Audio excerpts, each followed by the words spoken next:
Ito nga pala yung trail namin na kung saan napakaganda ng bundok na napuntahan namin. Pero meron din mga challenges dito. Mga ahon na kung titignan mo parang patag lang. Pero pag malapit na, parang pader pala.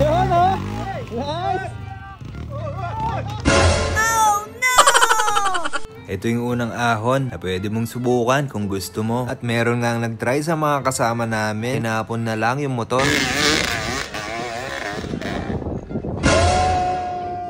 Emang lagi tampan. Nasobrahan lang sa power pero okay lang daw. Nakasama nga din pala namin dito si John Mascareñas. Naglalaroon lang niya yung mga ahon.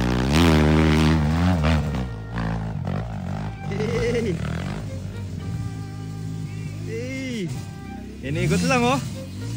Bumalik pa.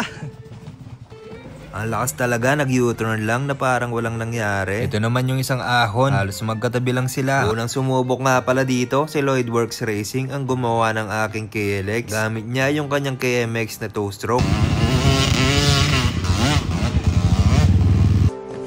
Ang sunod na sumubok sa mga tropa ay si Lloyd pero hindi rin nagtagumpay.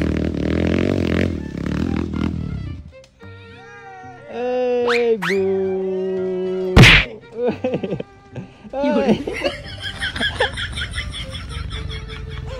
Nakasama din namin si BJ at mga tropa sa Concepcion. Ito yung video ng ahon nila.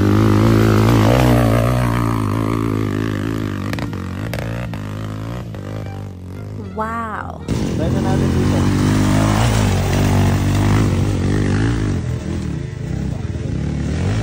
Wow!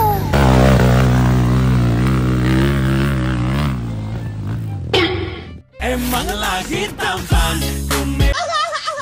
At sinubukan nga ulit ni Lloyd para makabawi. Sinubukan ko na rin. Sinubukan na rin ni Din. At ito yung full video ng mga ahon namin.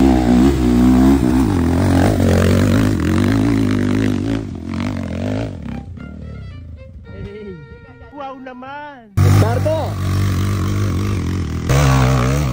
Yun oh! Nice!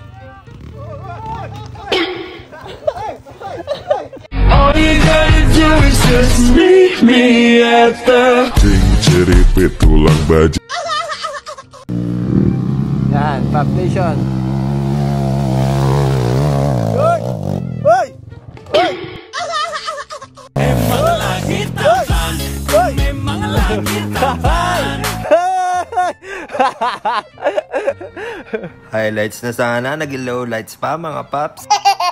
Ito nga pala yung view sa taas pagkatapos namin nakakyat yung mga ahon. Napakaganda ng mga bulubundukin dito sa Tarlac. Sulit yung mga semplang, sulit yung pagod. Basta ganito yung makikita mo. Siguradong hindi mo malilimutan to.